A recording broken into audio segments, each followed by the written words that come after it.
Shalom, selamat malam Bapak Ibu Saudara Jemaat Mezbah Doa dimanapun berada pada malam hari ini. Mari kita mau sama-sama siapkan hati kita. Kita mau datang, kita mau bersekutu dengan Tuhan malam hari ini. Biarlah kiranya dimanapun kita berada saat ini kita boleh menikmati hadirat Tuhan. Saya percaya saat kita datang dengan satu kerinduan, maka Tuhan akan memuaskan setiap kita. Mari kita sama-sama berdoa malam hari ini. Tuhan Yesus, kami bersyukur, berterima kasih buat kebaikan Tuhan sepanjang hari ini. Tuhan terus menuntun langkah-langkah setiap kami. Tuhan memimpin kami.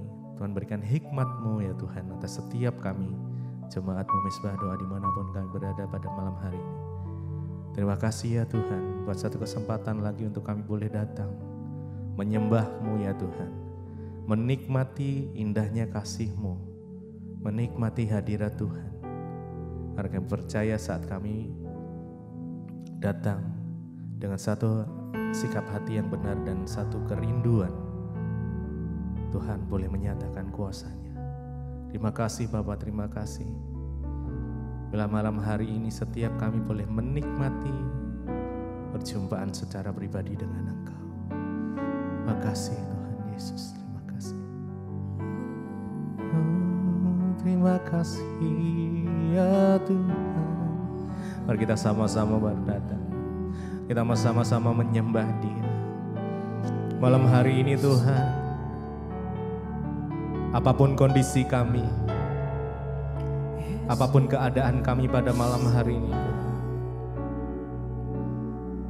baik atau tidak baik, kami akan tetap belajar untuk menyembah Engkau ya Tuhan. Terima kasih Bapa. Terima kasih Yesus. Yesus, kami mau menyembah Engkau Tuhan di segala kondisi kami. Terima kasih ya Tuhan. Oh, mari mengucap syukur. Terima kasih Yesus. Kami bersyukur buat pertolongan-Mu, buat penyertaan-Mu Tuhan, buat perkenanan-Mu Yesus. Haleluya. Kalau ku hidup bagi-Mu, hatiku tetap menyembah-Mu. Dunia tak bisa menjauhkanku dari kasih-Mu. Oh, selama ku hidup bagi-Mu, mataku tetap memandang-Mu. Dunia tak bisa menjauhkanku dari kasih-Mu Tuhan. Oh, kalau ku hidup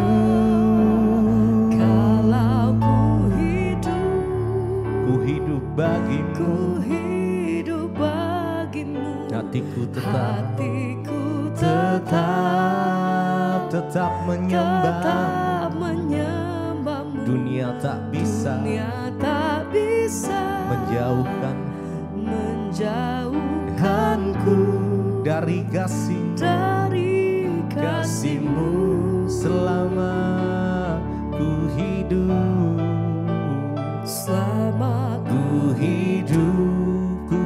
bagi-Mu, mataku tetap memandang-Mu. Dunia tak bisa menjauhkanku dari kasih-Mu. Kalau ku hidup, Kalau ku hidup bagimu. hidup bagimu, Hatiku hatiku tetap menyembahmu, tetap menyembahmu. Dunia tak bisa bisa menjauhkanku menjauhkanku dari kasih-Mu. Oh, selama ku hidup, selama ku hidup bagimu. hidup bagimu, Mataku tetap memandangmu. tetap memandangmu. Dunia tak bisa Dunia tak bisa menjauhkanku dari kasih-Mu. Kalau ku hidup, kalau ku hidup bagimu. hidup bagimu, Hatiku tetap menyembah, tetap menyembahmu. Dunia tak Dunia bisa tak bisa menjauhkanku dari kasih-Mu. Oh, selama ku hidup, selama ku hidup bagimu. hidup bagimu, Mataku tetap memandangmu. tetap memandangmu. Dunia tak bisa Dunia tak bisa menjauhkanku dari kasih-Mu.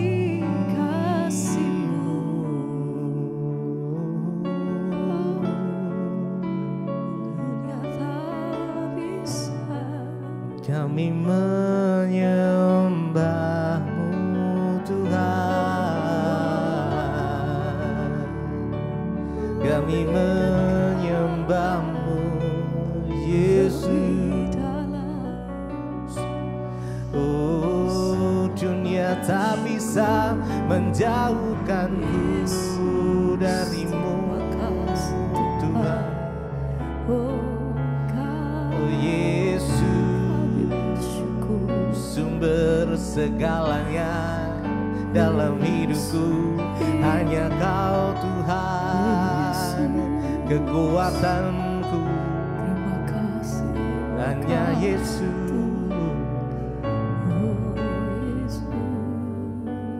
Kalau ku hidup, mari naikkan dengan segenap hatimu. Yes. Kami akan tetap menyembah-Mu ya Tuhan. Dunia tak bisa menjauhkanku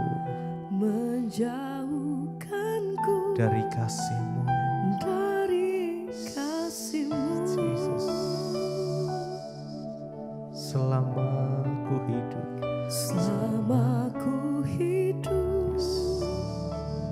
ku hidup bagimu.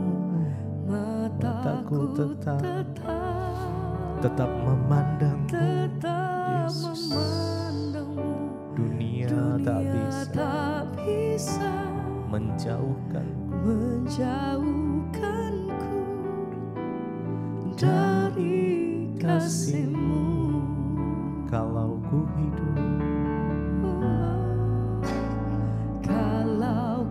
hidup, ku hidup bagimu. Hatiku tetap, kami tetap menyembah-Mu ya Tuhan. Dunia tak bisa menjauhkanku dari kasih-Mu. Yes, Jesus. Selama ku hidup bagimu. mataku tetap memandang. tetap memandangmu. Dunia tak bisa Dunia tak bisa menjauhkanku dari kasih-Mu.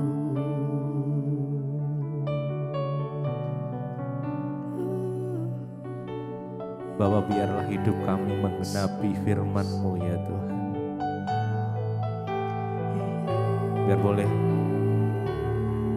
banyak mujizat terjadi saat Engkau bersama dengan kami.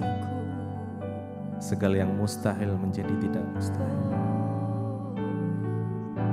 Sebab tidak ada yang mustahil bagi Tuhan. Makasih Yesus. Makasih. Yesus.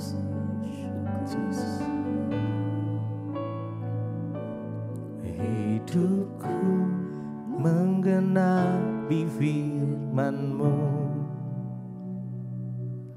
tanda mujizat sertai tiap langkahku. Kau bersamaku di dalamku, jadi bukti kebesaran-Mu. Hidupku menggenapi firman-Mu, tanda mujizat sertai tiap langkahku. Kau bersamaku, Kau di dalamku, jadi bukti kebesaran-Mu. Hidupku menggenapi firman-Mu. Mari dengan iman kita naikkan pujian ini. Yes. Sertai tiap langkahku. Engkau bersamaku Tuhan. Kau di dalamku, jadi bukti kebesaran-Mu.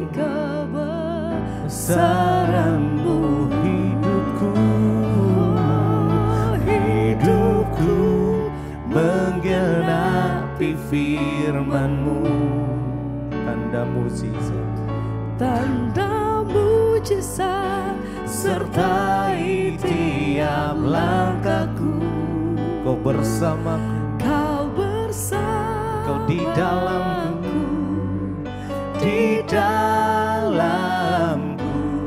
jadi bukti hidupku menggenapi firman-Mu. Hidupku menggenapi firman-Mu, tanda mujizat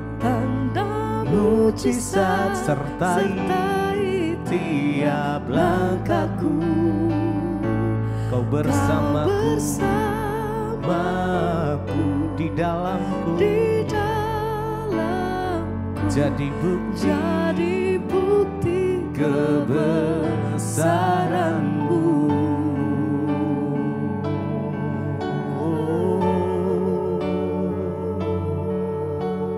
Haleluya. Biar hidup kami menyatakan kebenaran-Mu, Tuhan.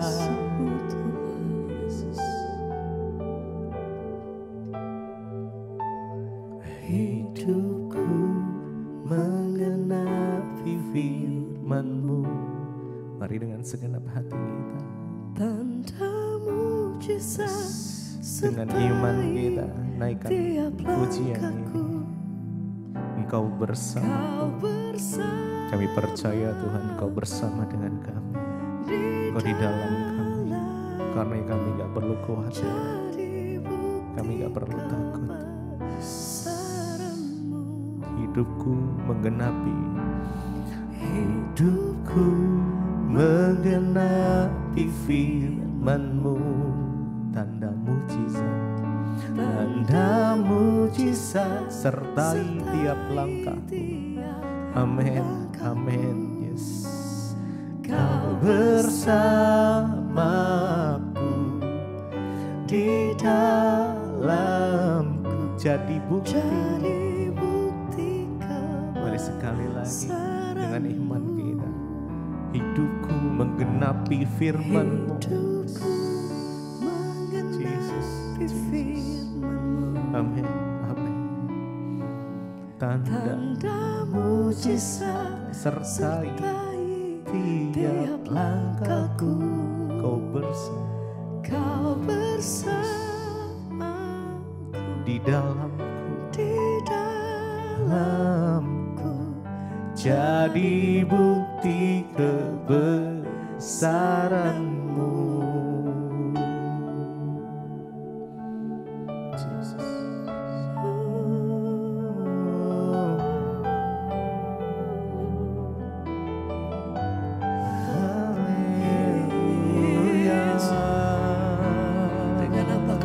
Kasih-Mu Tuhan, kalau hidup kami Tuhan, Engkau pelihara setiap kehidupan kami, Engkau jaga, Engkau lindungi setiap langkah hidup kami Tuhan. Senap hati kami bersyukur, terima kasih Bapa. Oh, terima kasih Tuhan. Malam hari ini kami bawa setiap korban syukur kami di hadapan Tuhan. Yang terbaik hanya bagi-Mu Tuhan. Kami beri yang terbaik hanya bagi nama-Mu Yesus.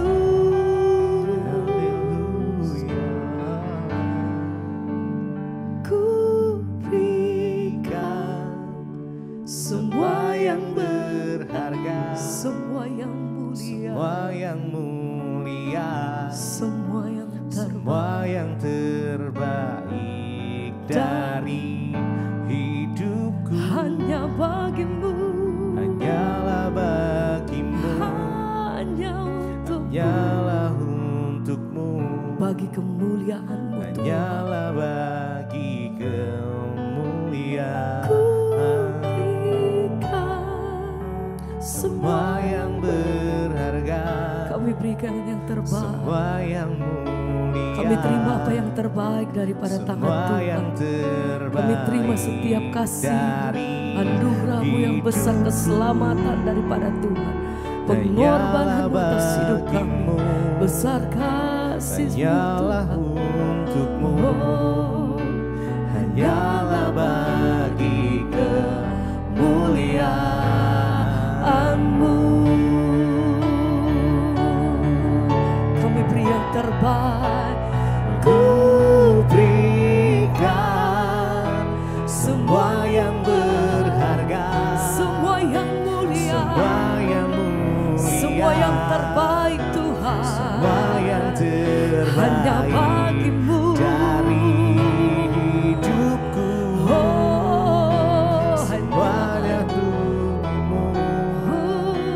Hanyalah untukmu, hanyalah bagi kemuliaan-Mu. Ku berikan Tuhan, ku berikan, kami beri yang terbaik, semua yang berharga, oh, semua yang mulia, yang terbaik, semua yang terbaik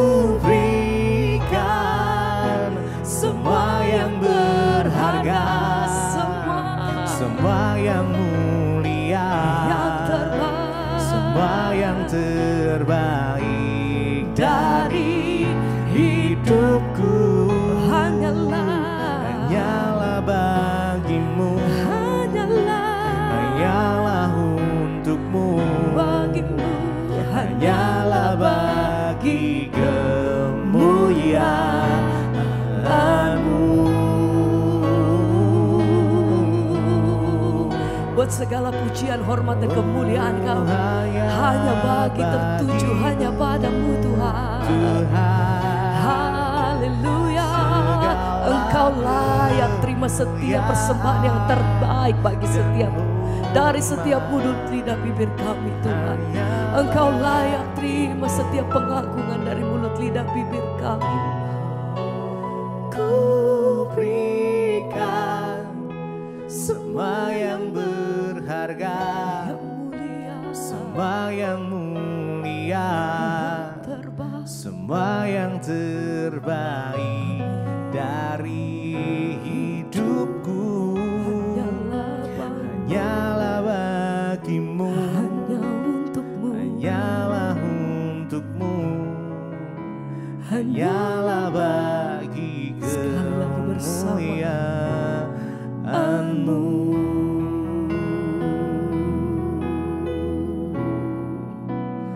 Ku berikan semua yang berharga, semua yang mulia, semua yang terbaik dari hidupku. Hanya bagimu, hanyalah bagimu, hanyalah untukmu, hanyalah bagi kemuliaan-Mu.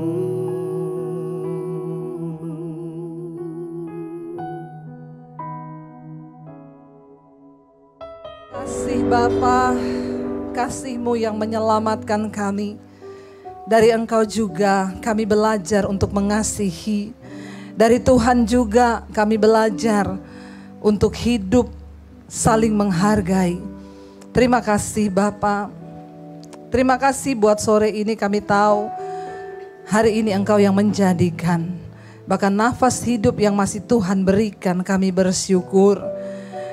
Kalau saat ini kami akan mendengarkan firman Tuhan. Urapi hamba-Mu yang tidak ada apa-apanya Tuhan. Roh Kudus yang akan berbicara bagi setiap kami.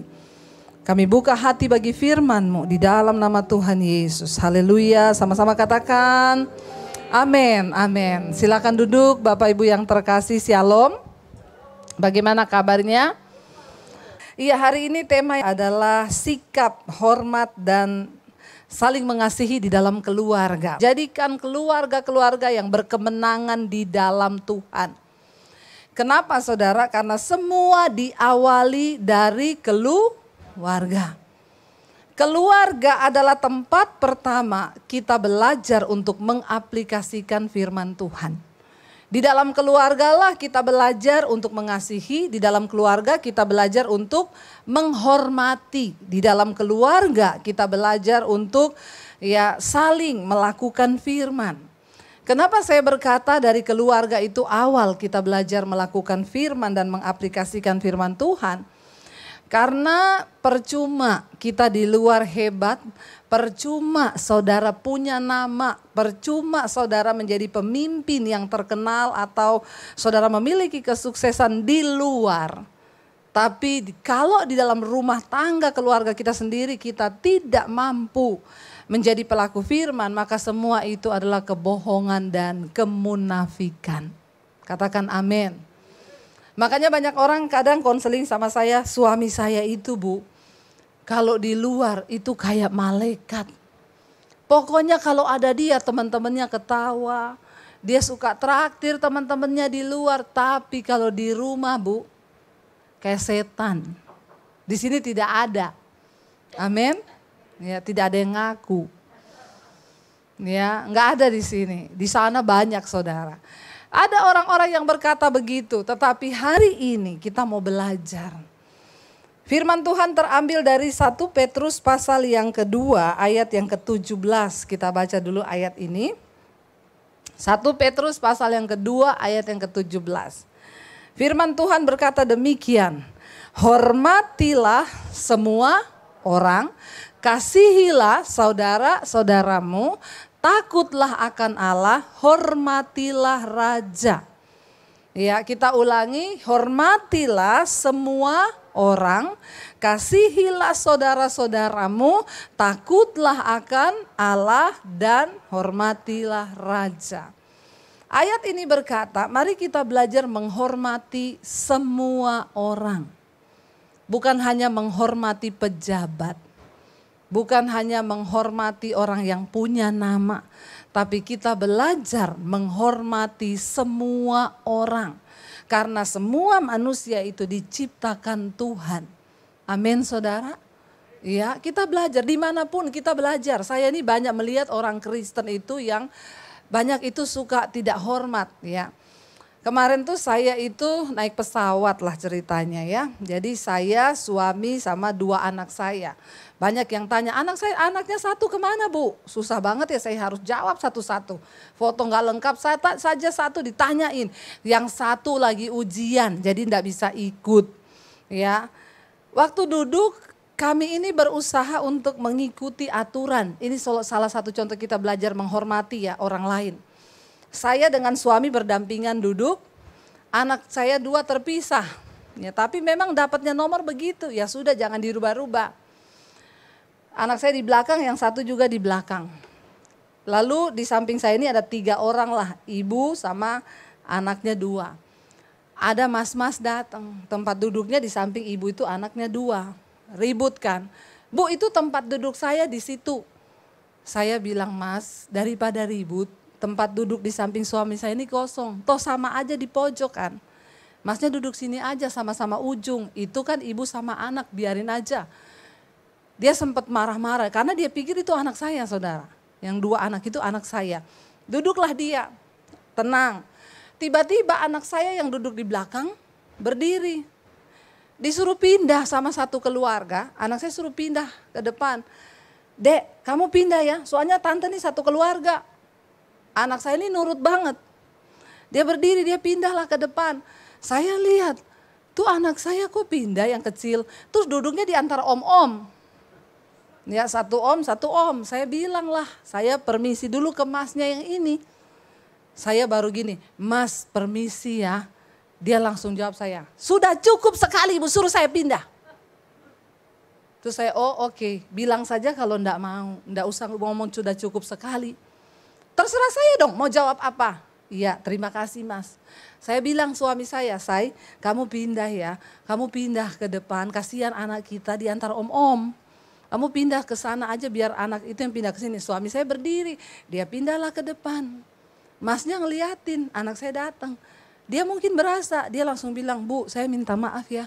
Gak apa-apa Mas, itu tadi bukan keluarga saya. Tapi karena saya lihat masnya ribet, berantem sama mereka, saya suruh duduk aja biar aman, terkendali. Nah ini yang anak saya Mas, anak saya juga dipindah sama keluarga belakang. Terus gak ngomong terima kasih lagi, ini orang Kristen yang tidak menghormati orang nih. Saya lihat dia nggak ngomong makasih, anak saya suruh pindah. Saya bilang, Dek kamu pindah sini aja. Masnya, iya Bu sorry banget saya tadi salah sangka. Kita belajar saudara, di mana saja kita belajar menghormati semua orang. Ini orang-orang Kristen nih paling banyak. Saya tahu yang suruh pindah anak saya itu orang Kristen itu. Karena dia nggak tahu aja itu anaknya Debbie Buster. Kalau dia tahu pasti saya bawa dalam khotbah ini. Biar dia bertobat kalau dia dengar. Bukan apa-apa, kita ikuti yang sudah ada, hormati semua yang ada. Ya, jadi saya bilang masnya itu bukan anak saya. Iya Bu, maaf banget ya Bu, maaf. Tadi saya pikir itu anak ibu. Iya, anak saya juga dipindah orang Mas. Tapi dia udah gak enak, udah gak apa-apa. Saudara, ayat ini berkata, mari kita belajar hormati semua orang. Walaupun saudara lebih kaya, ada yang lebih miskin, jangan memandang rendah. Karena di hadapan Tuhan kita ini semua sama.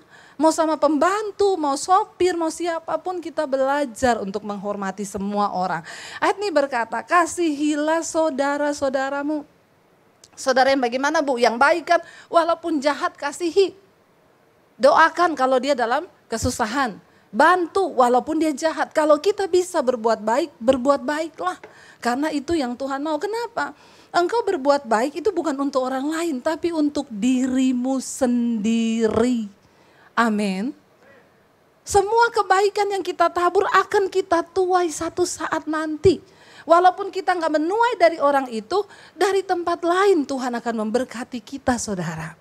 Karena Alkitab berkata, roti yang dibuang ke dalam air, ya itu akan engkau dapati beberapa saat kemudian dia tenggelam, nanti dia naik lagi. Artinya apa? Segala kebaikan yang kita lakukan tidak akan, Tuhan itu nggak pernah berhutang. Taburlah benih baik. Nah sekarang temanya adalah sikap hormat dan saling menghargai, mengasihi di dalam keluarga. Kalau kita memulai sikap ini di dalam keluarga, saya yakin dan percaya, maka di luar pun kita akan bersikap demikian. Tetapi kalau kita hanya di luar membangun pencitraan, maka kita akan menjadi orang yang munafik. Di luar sama di rumah kita berbeda. Nah saya ingin kita baca sama-sama, mari kita buka Kolose pasal yang ketiga, mulai ayat yang ke-18. Saudara, kita bersyukur. Kita punya Alkitab. Di Alkitab ini semua ada. Yang salah itu kalau orang tidak baca Alkitab. Ya. Orang paling bodoh di dunia ini bukan orang yang tidak sekolah. Tapi orang yang tidak mengerti kehendak Tuhan. Contoh kemarin ada yang konseling. Bu, kok nggak direspon-respon ya? Saya bukalah WA-nya. Jadi begini Bu, saya sama istri kita hubungannya sudah tidak enak. Jadi saya iseng Bu, cari kenalan-kenalan di dunia maya. Lalu saya dapat kenalan cewek Bu di dunia maya. Awalnya cuma biasa-biasa, lama-lama terbawa dengan emosi ya. Jadi sudah ikut perasaan. Kami sering teleponan, sering ngobrol. Lalu satu saat saya itu mau putusin dia Bu. Karena saya akhirnya ngaku, saya punya istri. Tapi dia menangis Bu, dia tidak mau putus dengan saya. Terus pertanyaannya sama saya itu begini, menurut ibu bagaimana ya? Saya balas, bodoh kau. Ya, dalam hati saya bilang, emang tidak ada pertanyaan yang lebih sulit ketimbang itu. Kamu gak usah tanya pendeta, kamu gak usah tanya siapapun. Firman Tuhan berkata, Tuhan menulis hukum-hukumnya di dalam hati nurani manusia. Sekalipun kamu gak baca Alkitab, kamu tahu mana dosa, mana tidak dosa. Kayak begini gak perlu kamu tanya sama saya. Terus saya harus bagaimana Bu? Saya bilang orang yang paling bodoh adalah orang yang tidak mengerti kehendak Tuhan. Ya kamu gak usah tanya saya, kan kamu tahu harus bagaimana. Kamu sudah punya istri, kenapa kamu main-main dengan yang begitu? Amin Bapak-bapak. Aminnya agak rela. Ya jadi aneh saudara. Makanya saya pertanyaan-pertanyaan alay begitu gak saya jawab. Karena sebenarnya saudara tahu jawabannya. Sudah tahu ada aturan di Alkitab, kecuali yang kau gak baca Alkitab. Bangsa Israel ketika dibawa keluar dari perbudakan di tanah Mesir menuju tanah perjanjian, mereka itu belum punya Alkitab. Jadi setiap kali ada masalah tanya ke Musa, konseling ke Musa, masalah keluarga, masalah berantem, masalah apa, semua konseling sama Musa. Nanti Musa tanya Tuhan, Tuhan kasih jawaban, baru dia jawab bangsa itu. Satu kali Tuhan tuh ngomong sama Musa supaya bangsa ini tahu aturan dan tidak usah tanya-tanya kamu. Aku memberikan kepada mereka hukum. Ya ini hukum-hukumku. Lalu Tuhan beri 10 hukum. Ya jangan ada padamu Allah lain, jangan membunuh, jangan bersinah, jangan bersumpah palsu dan lain sebagainya. Kenapa Tuhan memberikan hukum kepada manusia? Supaya hidupnya lebih teratur, lebih tertib. Ya, kita bersyukur di Alkitab itu kita diberikan aturan-aturan di dalam sebuah keluarga. Kenapa keluarga begitu penting? Karena keluarga ini miniatur kerajaan Allah, keluarga yang berkemenangan di dalam Tuhan. Itu yang penting, kita diselamatkan, seisi rumah kita diselamatkan. Kolose pasal 2 ayat yang ke-18 ya, dikatakan 3 ayat 18 di sana dikatakan begini. Ini buat istri-istri dulu. Mari istri-istri baca dengan suara yang nyaring. 1, 2, 3. Hai istri-istri, tunduklah kepada suamimu sebagaimana seharusnya di dalam Tuhan. Amin ibu-ibu. Aminnya rela ya? Rela. Istri-istri kita disuruh tunduk kepada suami sebagaimana seharusnya di dalam Tuhan. Bukan di luar Tuhan. Bapak-bapak perhatikan ayat ini, kalau engkau sebagai suami hidup takut akan Tuhan, di dalam Tuhan, otomatis pasti istrimu tunduk kepadamu. Amin. Saya pernah memberi sebuah gambaran, sebuah contoh di sini bapak-bapak yang WA, Bu, minta ayat yang tentang istri tunduklah kepada suamimu. Ibu kirimin di WA saya tanya buat apa? Mau saya kasih ke istri saya. Saya bilang sebelum saya kirim itu, saya kirim dulu yang buat Bapak. Kalau Bapak sudah baca dan Bapak merasa sudah melakukan, baru Bapak layak untuk kirim ayat itu ke istrimu. Jangan pakai ayat untuk senjata saling tembak-menembak. Ini saya tadi ngomong gitu, pasti ada bapak-bapak yang cubit istrinya. Tuh, dengar tuh. Tunduk pada suami. Jangan gitu dulu ya, karena abis ini ada yang untuk suami. Lalu dia tanya, apa Bu ayatnya? Nih ayat yang ke-19 dikatakan, baca sama-sama terutama suami-suami. 1, 2, 3. Hai, kasihilah istrimu dan janganlah berlaku kasar terhadap dia. Amin bapak-bapak. Satu tok yang kenceng. Ya, siapa itu yang kencang? Nanti dapat sepeda di belakang. Ya, amin. Saya bilang, Pak, apakah Bapak sudah memenuhi ayat ini? Kasihilah istrimu dan janganlah berlaku kasar terhadap dia. Oh, ada ya Bu? Ada Pak. Ada buat suami. Kita disuruh mengasihi istri, artinya apa? Firman Tuhan bilang kasih itu sabar, kasih itu murah hati, kasih itu tidak sombong, kasih itu tidak mencari kepentingan diri sendiri, kasih itu rela berkorban. Sudahkah Bapak melakukan itu terhadap istrimu? Dan jangan berlaku kasar. Berlaku kasar artinya apa? Istri gak mau dipaksa. Ya, ada istri yang tanya sama saya, Bu, kan ayat itu bilang tunduklah kepada suami ya. Maaf ya Bu, suami saya pernah mau menjual saya ke temennya. Karena kita tidak punya uang. Saya dipaksa, saya gak mau Bu. Dia bilang, hai istri, Alkitab bilang tunduk sama suami. Saya bilang sama suamimu, saya disuruh tunduk sama suami bukan sama setan. Lu setan kalau lu jual saya ke orang lain, setan gak saudara? Itu tidak perbuatan di dalam Tuhan. Kalau di luar Tuhan saudara bisa tidak tunduk. Tadi Alkitab itu berkata, istri tunduk kepada suamimu di dalam Tuhan. Kalau suami melakukan suruh dosa seperti itu ya jangan mau. Karena itu bukan suami. Itu setan yang menjelma pura-pura jadi suamimu. Mana ada suami itu mengasihi istri dia mau jual walaupun ke temennya hanya demi untuk uang. Enggak ada suami, tapi memang di Jakarta ini banyak hal bisa terjadi saudara, ngeri. Dan itu bahkan di dalam kalangan keluarga Kristen. Ayat ini berkata suami kasihi istrimu, jangan berlaku kasar terhadap dia. Kenapa ada istri yang tidak tunduk kepada suami? Karena pasti di situ ada suami yang tidak mengasihi istri. Engkau tidak bisa menuntut istrimu tunduk kalau engkau tidak mengasihi istrimu. Demikian juga ibu-ibu, engkau tidak bisa menuntut suamimu mengasihi engkau kalau engkau tidak. Jadi ini hukum sebab akibat. Makanya perlu sekali kita bernikah dengan orang yang seiman. Kalau engkau menikah dengan yang tidak seiman, itu bayar harganya terlalu mahal. Kenapa saya bilang begini? Kalau seiman saja belum tentu seimbang loh. Sudah seiman nih, tapi belum tentu seimbang. Istri mau melakukan firman, suami gak mau. Padahal sama-sama Kristen. Makanya harus benar-benar cari yang seimbang.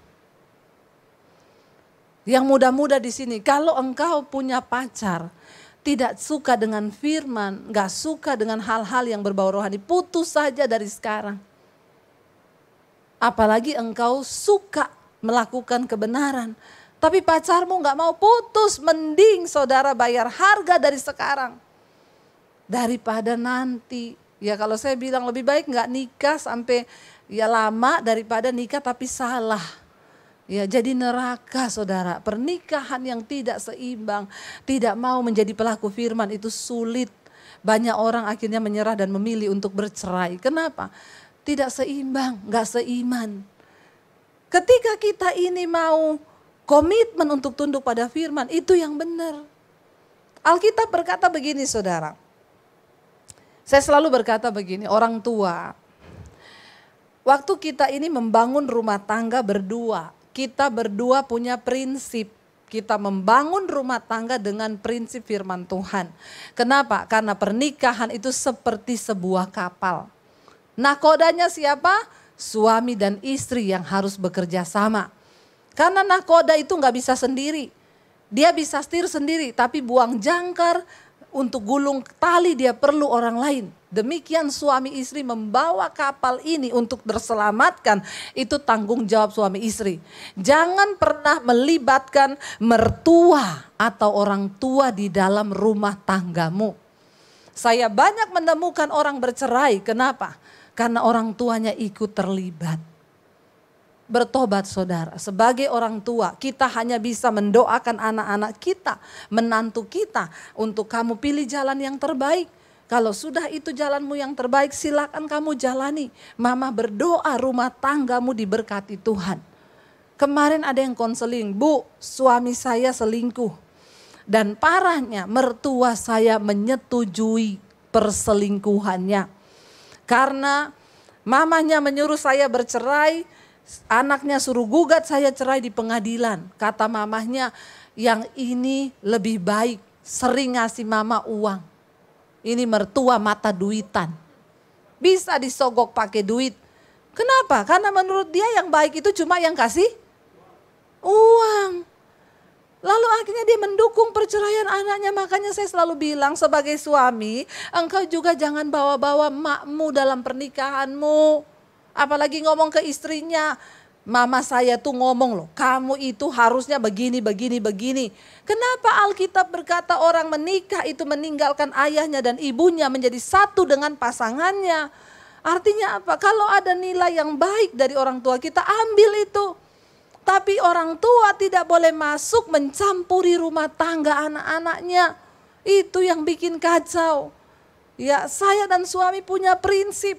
Kita berdua yang bawa kapal ini sebagai nahkodanya. Kenapa perlu seiman? Supaya satu belok kiri, yang satu menopang sama-sama belok kiri. Jangan satu mau belok kanan, satu bilang enggak, saya mau ke kiri. Terbelah dua lah kapalmu, kacaulah anak-anakmu. Amin. Suami istri harus bersepakat. Sekali lagi jangan melibatkan orang tua. Orang tua jangan terlalu kepoin urusan pernikahan anak-anakmu.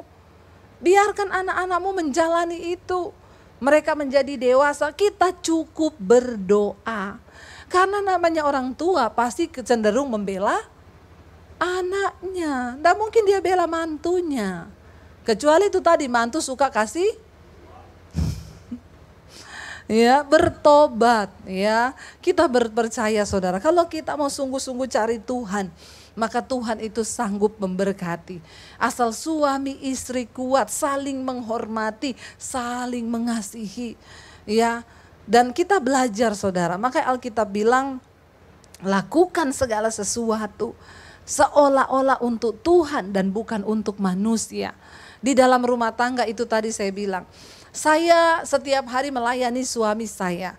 Bangun pagi saya melayani dia. Kenapa saya melayani dia dengan sukacita? Apa yang saya minum, saya beri dia minum. Ya, kalau pagi sekarang saya bikin ramuan, jamu saudara.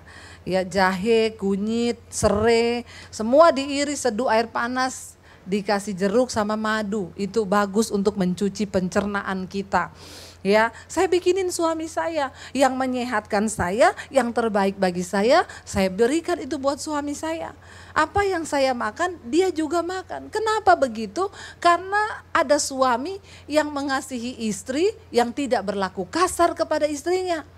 Tapi kenapa ada orang bikin jus ditaruh sianida? Karena istrinya ini bikin dengan hati yang terluka. Hati-hati saudara, kebencian itu adalah benih dari pembunuhan. Makanya Yesus berkata, barang siapa membenci saudaranya, dia adalah pembunuh manusia. Mengerikan kan?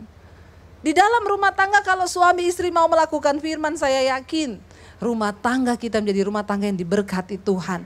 Lalu untuk anak-anak, baca ayat yang berikutnya. Di sana firman Tuhan berkata, ya, hai anak-anak, di sana dikatakan apa? Taatilah. Ya, hai anak-anak, khusus anak-anak muda, baca yang kenceng. 1, 2, 3. Taatilah orang tuamu dalam segala hal, karena itulah yang indah di dalam Tuhan. Bagi anak-anak yang masih dalam pengawasan orang tua, disuruh taat kepada orang tua. Selama engkau masih dalam pengawasan orang tua, taat kepada orang tuamu. Firman Tuhan berkata dalam segala hal. Karena itu orang tua harus hidup takut akan Tuhan. Supaya apa? Kita gak usah terlalu banyak berteori mengajari anak-anak kita. Berikanlah contoh dan keteladanan iman. Kalau orang tua hidup takut Tuhan, anak-anak pasti takut Tuhan. Kalau orang tua memberi teladan, mereka melakukan firman dalam kekudusan, di dalam kesucian, di dalam iman, maka keteladanan hidup kita berbicara lebih keras daripada perkataan kita. Ya, anak-anak akan mentaati kalau ada roh takut akan Tuhan di dalam keluarga. Kenapa banyak anak-anak memberontak? Kenapa banyak anak-anak masih SMP udah pacaran? Mereka mencari saudara pelampiasan di luar. Ya, kalau saya bilang sekarang banyak anak remaja aja sudah jadi simpenan om-om, sugar daddy. Kalau masih muda dan kaya, kalau sudah tua diabetes, daddy sugar. Bapak-bapak diabetes. Ya, jangan jadi bapak-bapak diabetes. Kenapa banyak anak-anak remaja jatuh ke pelukan om-om? Karena dia tidak mendapat perhatian dan kasih sayang di dalam keluarga. Penting bagi kita suami istri hidup dalam rukun bersama supaya anak-anak kita mendapatkan kasih itu di tengah rumah tangga. Mereka tidak jatuh dalam pelukan. Coba kita lihat ayat yang berikutnya, ini sangat berbahaya. Buat bapak-bapak lagi, baca, memang bapak-bapak banyak ayatnya ini. Ya, karena banyak bapak-bapak tidak bertobat. Ini bapak-bapak yang di sana, bapak-bapak di sini semua. Baca sama-sama bapak-bapak dengan suara nyaring. 1, 2, 3.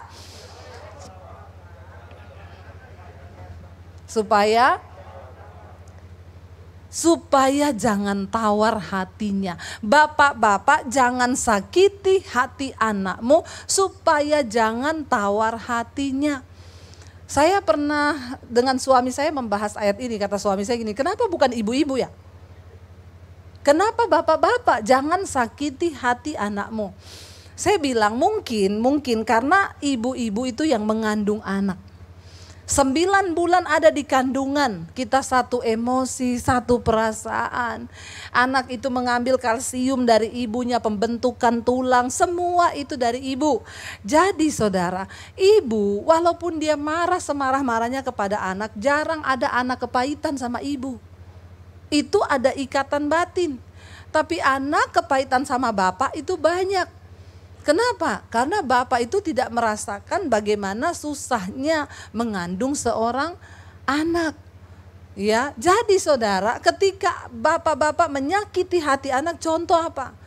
Waktu engkau misalnya melakukan perselingkuhan bapak-bapak, lalu anakmu melihat ibunya meneteskan air mata dan terluka, itu akan sangat melukai hati anakmu. Dan dia akan menjadi tawar terhadap engkau. 1000 nasihatmu tidak akan mungkin didengar dan masuk di dalam pikirannya. Kenapa? Karena ayah, bapak adalah wakil Tuhan di dalam keluarga. Engkau yang harus membawa figur Tuhan di dalam keluarga sebagai contoh. Kalau gambar diri Allah di dalam dirimu rusak, itu yang menjadi penyebab anak-anak muda enggak Tuhan-Tuhanan, peduli amat sama Tuhan. Aku udah lihat bapakku itu kayak begitu. Sehingga banyak anak-anak muda yang akhirnya melakukan penyimpangan seksual. Masih umur belasan tahun mereka sudah jatuh dalam dosa ya free sex. Itu terjadi hari-hari ini. Bahkan anak SMA yang sudah melakukan aborsi berkali-kali. Kenapa itu bisa terjadi saudara? Karena mereka tawar melihat bapak-bapaknya. Karena itu bapak-bapak penting engkau menyadari bahwa firman Tuhan berkata suami itu adalah gambaran Kristus bagi keluarganya. Engkau harus menjadi imam yang benar supaya anak-anakmu tidak tawar hati. Lalu ada yang tanya, Bu kalau gitu kita kalau mukul anak boleh nggak? Boleh waktu usianya masih kecil. Harus pakai rotan. Ya, sediakan dulu saya sediakan rotan kecil di rumah. Anak-anak kalau nakal, saya udah ngomong mandi terakhir jam 5 sore ya. Mandi jam 6, rotan melayang. Kenapa saudara? Alkitab bilang, kalau engkau menjauhi anakmu dari rotan, engkau akan membiarkan dia mati dan dia akan menyusahkan engkau di hari tuamu. Jadi kalau ada orang datang konseling hari-hari ibu saya ini udah tua, lihat anak-anak hancur semua. Saya bilang ibu pasti waktu kecil anaknya gak pernah dipukul. Gak apa-apa, sediakan rotan. Tapi mukulnya sampai SD saja. Nanti kalau udah SMP jangan dipukul lagi. Yang luka bukan, yang sakit bukan kakinya tapi hatinya. Dulu saya anak-anak begitu, mandi jam 6 saya pukul. Saya kasih ayatnya nih, kitab Amsal bilang, punggung orang bebal meminta pukulan. Jadi kalau sampai mami mukul kamu, bukan mami yang pengen mukul, punggungmu yang minta. Pukul dong, pukul dong. Karena orang bebal. Apa itu orang bebal? Ngerti yang benar tapi tetap melakukan yang salah. Saya kasih mereka pengertian. Saya pukulin di kaki saudara, biar kapok. Tapi gak apa-apa, mereka besar, mereka tahu. Supaya Alkitab bilang, ya jangan jauhkan anakmu dari rotan. Karena kalau engkau menjauhkan mereka dari didikan, mereka akan menjadi anak-anak gampang, anak-anak liar. Di manakah anak yang tidak dibentuk dan dididik, dihajar oleh orang tuanya? Demikian juga Bapamu yang di sorga. Dia Bapa yang mendidik kita. Sakit gak waktu dididik? Sakit. Sampai kadang minta-minta ampun kan? Aduh Tuhan sakit banget, apa yang saya alami ini Tuhan, itu bagian dari didikan Tuhan. Tetapi kalau kita mau taat, mau nurut, hasilnya pasti mendatangkan sukacita dan damai sejahtera. Mari kita hidup saling menghormati, saling mengasihi. Jangan ada kepentingan-kepentingan diri dalam rumah tangga supaya tidak hancur keluarga kita saudara. Saya berdoa kalau hari ini mungkin saudara tertegur sebagai suami, sebagai istri, sebagai anak. Engkau belajar taat kepada orang tuamu. Mari kita semua mau introspeksi diri. Kita mau bilang kepada Tuhan, Tuhan kami mau. Saudara, bukankah kita semua rindu ketika Tuhan datang satu saat nanti, kita dan seisi rumah kita diselamatkan Tuhan. Berat menjadikan keluarga-keluarga yang berkemenangan di dalam Kristus. Kenapa? Karena sebuah bangsa yang kuat itu terjadi dari keluarga-keluarga yang kuat. Semakin banyak keluarga hancur, semakin hancurlah bangsa itu. Perhatikan di sekelilingmu. Ada begitu banyak keluarga yang hancur. Mari kita mau menjadi salah satu keluarga yang bisa menjadi teladan bagi banyak orang. Amin saudara. Lewat hidup kita dimulai suami istri, ya jangan banyak-banyak berantem. Lebih baik hidup damai. Kenapa saudara? Karena di mana orang hidup rukun bersama, kesitulah berkat Tuhan itu diperintahkan. Tapi kalau engkau tidak hidup rukun bersama, maka apa yang ada padamu juga akan habis. Kita berdoa, saya undang para imam musik, kita mau bilang kepada Tuhan, ajari kami Tuhan untuk saling mengasihi. Kita mau bilang Tuhan ajar kami ini untuk saling mengampuni, untuk saling belajar dari kasih-Mu Tuhan. Kita mau bangkit berdiri bersama. Saudara, biar kita datang kepada Tuhan hari ini, merendahkan diri, merendahkan hati. Banyak hal yang perlu kita belajar dari firman Tuhan. Kalau selama ini engkau tidak mengerti, hari ini firman Tuhan sudah berbicara bagi kita. Siapa yang dapat menyelamatkan keluargamu? Bukan pendetamu, bukan siapapun, tetapi engkau dengan Tuhan. Datang pada Tuhan. Katakan pada Tuhan, ajarilah kami Tuhan untuk saling mengasihi dan saling mengampuni. Ajarilah kami ini saling mengasihi.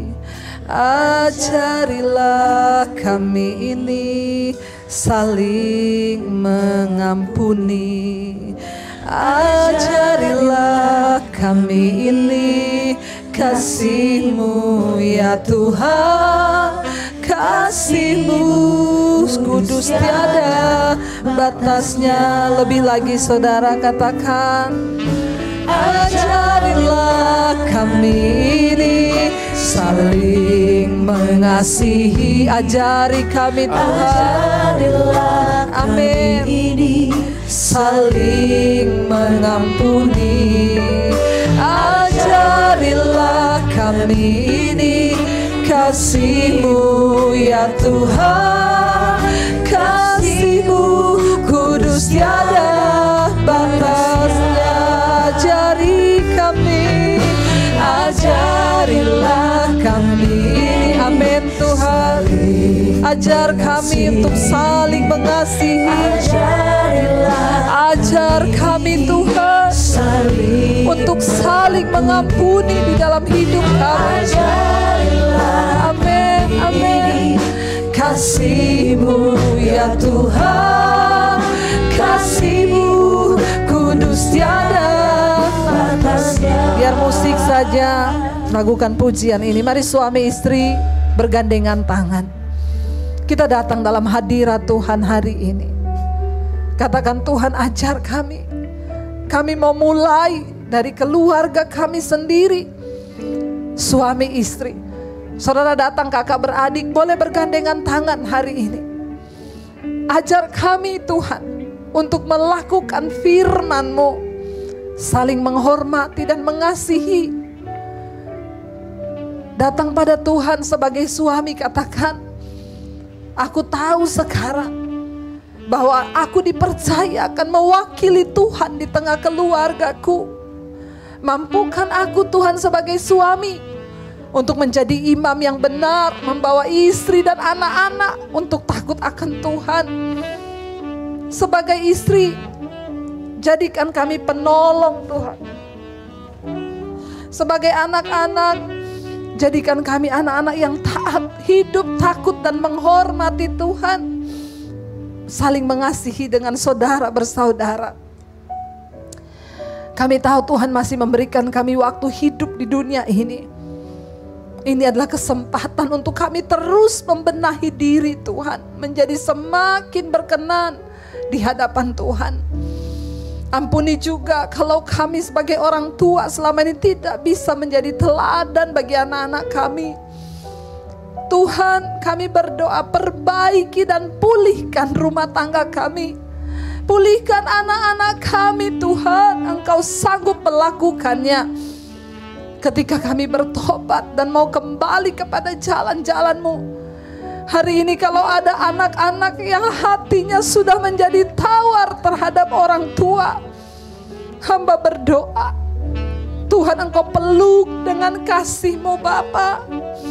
Cukupi kasih mereka Tuhan terhadap Engkau, supaya hidup anak-anak kami boleh dipulihkan Tuhan. Engkau berdaulat atas hidup kami. Amin. Engkau berdaulat atas keluarga kami. Tarik keluarga kami yang belum mengenal Engkau. Tarik keluarga kami yang belum sungguh-sungguh dalam jalan-jalan-Mu. Bawa dalam pertobatan suami kami, istri kami, anak-anak kami, orang tua kami. Tarik Tuhan. agar kami boleh bersama-sama kelak ketika Engkau datang kali yang kedua, Engkau jemput kami di dalam awan kemuliaan-Mu, dan tidak ada satupun yang tertinggal Tuhan di antara kami. Biar nama kami tercatat di dalam kitab kehidupan-Mu. Karena itu saudara, buka hati dan tanganmu di hadapan Tuhan. Turunlah kiranya berkat, rahmat, anugerah dari Allah Bapa, cinta kasih Tuhan Yesus Kristus, penyertaan Allah Roh Kudus yang akan menyertai kita mulai hari ini, bahkan sampai kali yang kedua Tuhan Yesus datang kembali menjemput setiap kita. Nama kita tercatat di dalam kitab kehidupan, di dalam nama Tuhan Yesus Kristus. Yang percaya diberkati Tuhan, katakan bersama amin. Amin. Kau yang pegang tanganku, Kau yang sentuh hatiku, selamanya ku cinta Kau Yesus, selamanya ku menyembah-Mu. Kau yang pegang tanganku, Kau yang sentuh hatiku, selamanya ku cinta Kau Yesus, selamanya